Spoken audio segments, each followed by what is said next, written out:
itu dulu. Terima kasih Ustaz. Baik, ada beberapa penjelasan terkait manzilah baina manzilaten, kalau saya boleh sebut Bu ya. Ada posisi yang nggak di surga tapi juga nggak di neraka, gitu kan. Tadi ada diskusi yang di neraka sama surga. Jadi kita tuh nanti ada kesempatan yang di surga ngeliat di neraka, sehingga bersyukurnya sangat tinggi. Karena nggak masuk neraka aja udah nikmat, apalagi dapat surga. Nah yang di neraka ngeliat surga itu juga jadi nyeselnya double. Nggak masuk surga udah nyesel, malah disiksa gitu. Habis itu udah nggak. Kecuali kalau ibu memang suka nonton neraka ya. Jadi mintanya bisa hiburan ibu sambil makan, langsung nonton orang dibakar-bakar, silakan. Tapi normalnya setelah itu selesai. Dan di Al-Quran juga ada yang wabainahum hijab wal a'rafi rijalu ya'rifuna kullam bisimahum, dan seterusnya, saya lupa ayat berapanya tadi ibu sebut, ayat 40 sekian itu ya. Ada nanti yang menyebutkan ada orang yang jelas pahalanya lebih banyak dia masuk surga, ada yang jelas dosanya lebih banyak dia masuk neraka dan tidak dimaafkan Tuhan. Lalu ada yang nggak tahu kenapa tiba-tiba 50-50 Bu. Ini tentu jarang yang terjadi ya. Tapi kan dari sekian miliar manusia dari Nabi Adam sampai kiamat kan mungkin ada kemungkinan itu terjadi, dan ketika terjadi nanti muncul diskusi orang-orang seperti ini gimana. Masa ke surga enggak, ke neraka enggak, nungguin aja begitu kan, kasihan ya. Nah nanti mungkin Tuhan punya mekanisme yang bisa mendeterminasi, bisa menentukan kamu ke sini atau ke sini. Dan Bapak dan Ibu sekalian, surga yang kita nikmati juga nanti ada levelisasinya yang sangat baik. Tentu surganya tentu lebih mewah. Sementara neraka juga sama, ada siksaan yang sangat berat bagi yang dosanya besar-besar, yang berlebihan. Firaun itu kira-kira di sanalah tempatnya ya.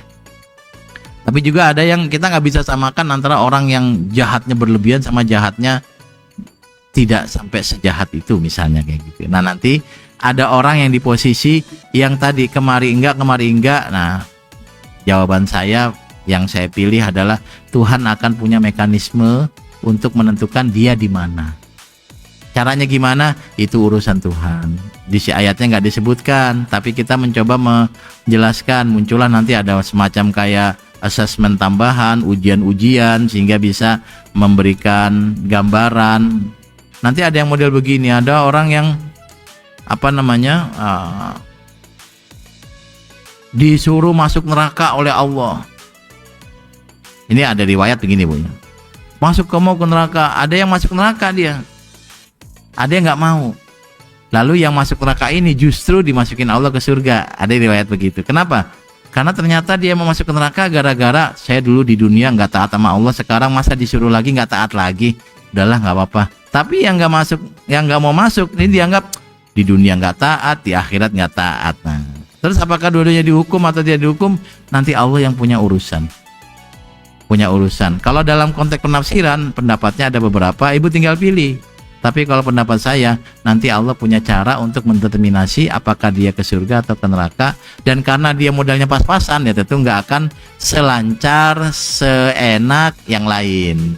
Paling nggak dia masuk surganya lama dikit gitu ya. Karena harus ada proses menunggu dan seterusnya.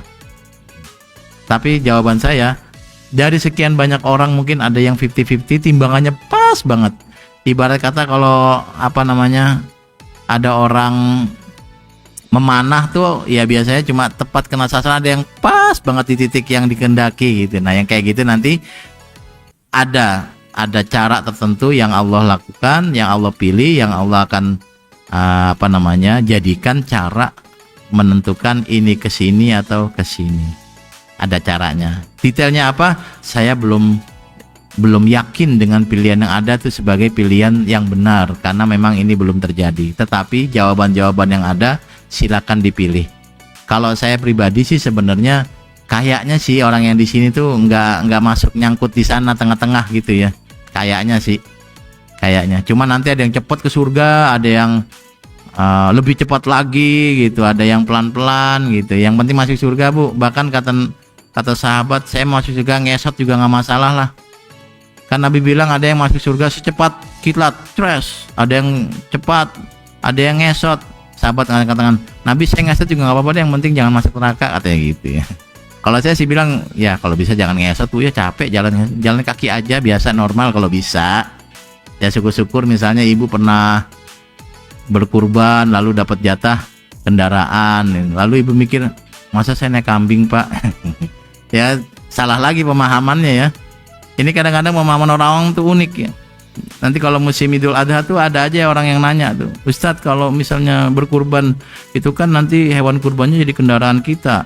Kalau misalnya saya kurbannya patungan beli sapi, misalnya sapinya bertujuh, tiba-tiba satu orang masih dihisap, saya nungguin Ustadz.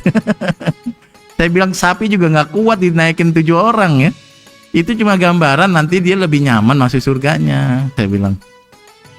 Ya jangan ngegambarin bahwa kita akan naik sapi bareng-bareng gitu ya, klonteng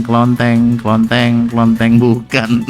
Tapi Nabi menggambarkan kita akan masuk surga dengan lebih bergaya, sama-sama menuju satu tempat tapi naik kendaraan. Baik, tadi yang Ibu sampaikan bagi saya itu pertanyaan yang juga sering muncul, lalu memunculkan konsep manzilah bainal manzilatain misalnya.